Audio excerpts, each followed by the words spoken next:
Last Halloween, I made what I thought was a simple decision. I'd skip the candy, turn off the porch light, and settle in with a marathon of horror movies. No decorations, no kids, no interruptions.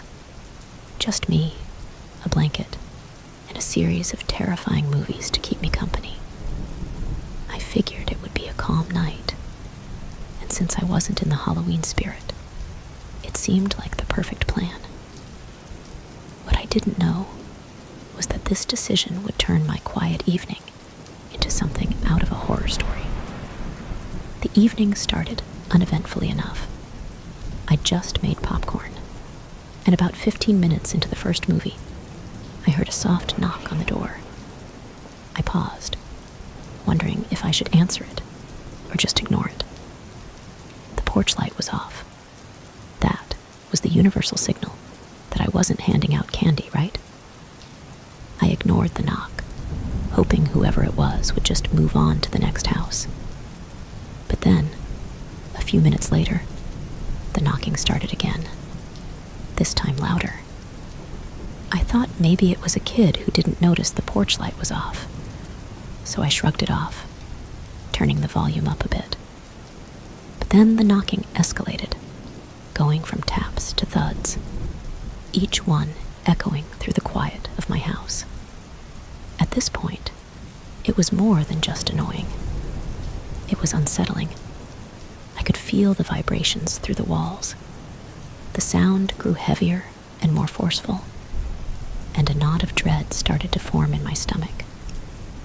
The idea of checking to see who was outside sent a shiver down my spine, and I decided to stay put. After all, Halloween was a night of pranks. Maybe some teenager thought this would be a fun trick to play on me.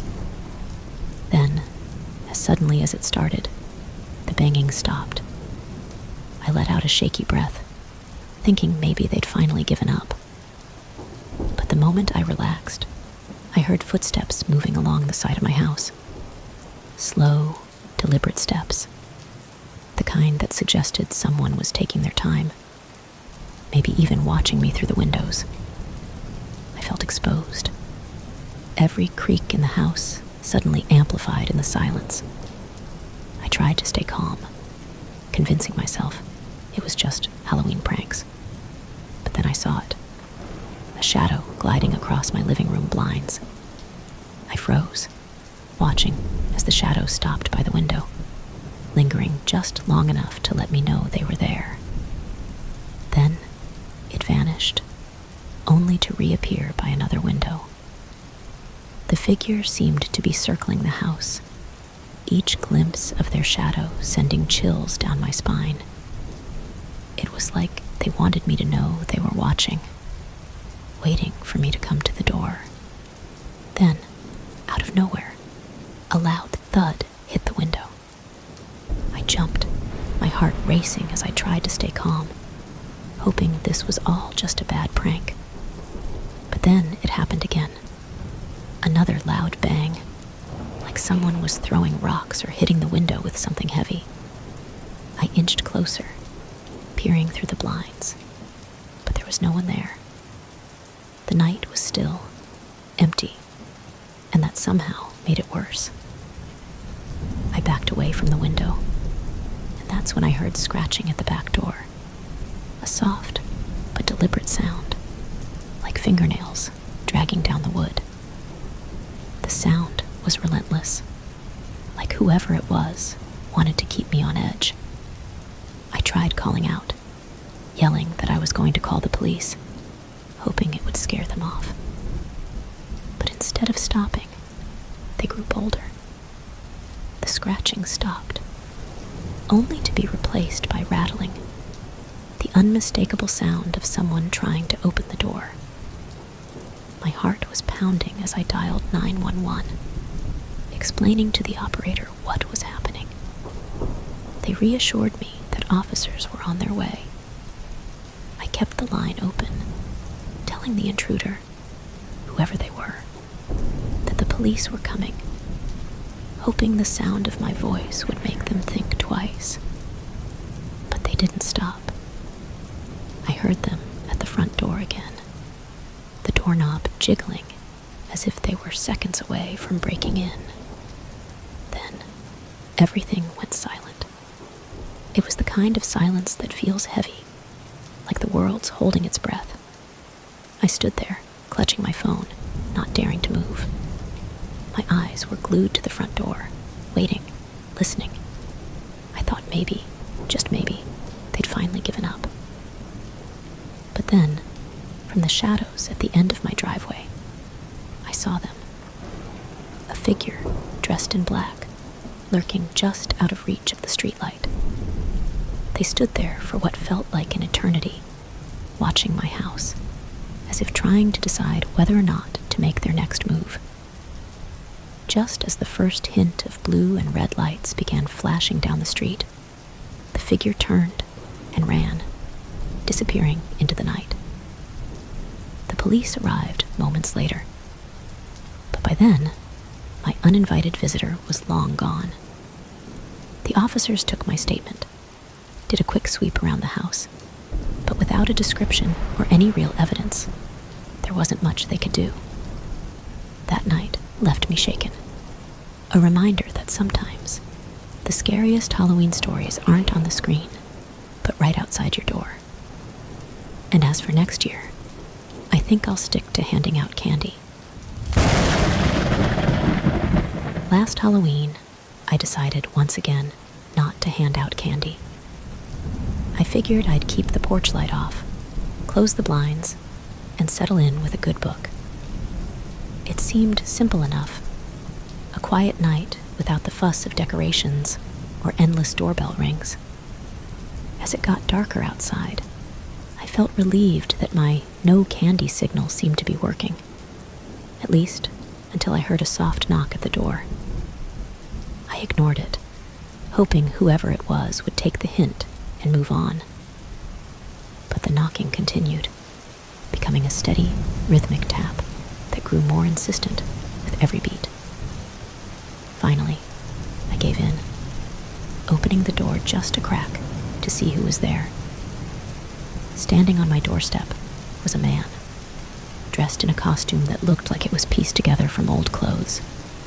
A long coat, a wide-brimmed hat, and a mask with a fixed, creepy grin painted on it.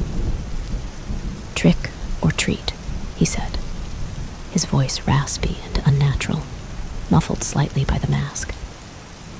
I forced a polite smile and told him I wasn't handing out candy this year. He stood there in silence for a moment, his masked face tilted down slightly, as if he were studying me. Then, in a voice low and almost amused, he said, "You'll regret that." With that, he turned and disappeared into the shadows down the street, leaving me standing there, unsettled by his strange response. I shut the door, double-locked it, and tried to brush off the eerie encounter. About an hour later, just when I'd started to relax again, I heard a noise from the backyard. It was faint at first, like a distant scrape, but it soon turned into a dragging sound, metal against concrete. I froze, straining to listen. It seemed to move closer, skittering along the side of the house. And then, silence. The quiet was somehow worse, and every instinct told me not to look, but curiosity got the better of me. I inched toward the back window and peeked through the blinds. There, standing in the backyard, was the man in the mask, holding a long metal rake, which he dragged slowly across the ground, making that horrible scratching sound again. My heart pounded as I watched him trace the perimeter of my yard, his head turning slightly toward the window, as if he knew I was watching. I backed away, hands shaking, and tried to convince myself it was just a sick joke. Someone taking Halloween pranks a little too far. But then, out of nowhere, the power went out. The house fell into complete darkness, and I felt a chill creep down my spine. I stumbled for my phone, turning on the flashlight, and decided it was time to call the police. As I was explaining to the dispatcher what had happened, I heard footsteps again, this time on my front porch. They were slow, almost methodical, like he was pacing back and forth, waiting for me to come out. The dispatcher assured me officers were on their way, but as I spoke, the footsteps stopped, replaced by the unmistakable sound of scratching at the front door. Long, deliberate scratches that made the hairs on my neck stand up. Then, in the silence that followed, I heard a muffled voice, almost a whisper, calling from the other side of the door. Trick or treat. Open the door. His voice was barely above a whisper, but it carried through the quiet of the house, making me feel trapped, like he could sense my fear from the other side. I stayed as still as possible, hardly daring to breathe, hoping he'd think I wasn't there. But he didn't leave. Instead, he started tapping on the windows, moving from one to the next. A relentless pattern that echoed through the darkened house. I huddled in a corner, flashlight off, waiting for the police, wondering if he would try to get inside. Just as I heard sirens in the distance, there was one last loud bang against the door, hard enough to make it shake. And then, silence. When the police arrived, they searched the yard and surrounding streets, but he was gone.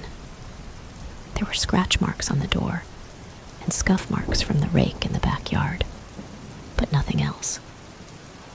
They took my statement and assured me they'd patrol the area, but without a description of his face, there wasn't much they could do. That night, I stayed up, listening to every creak and groan in the house, convinced he'd come back. By the time dawn finally arrived, I was exhausted and shaken, left with the bitter realization that maybe handing out a bit of candy would have saved me from a night of terror. Last Halloween, I figured I'd keep things low-key again, like I had the year before.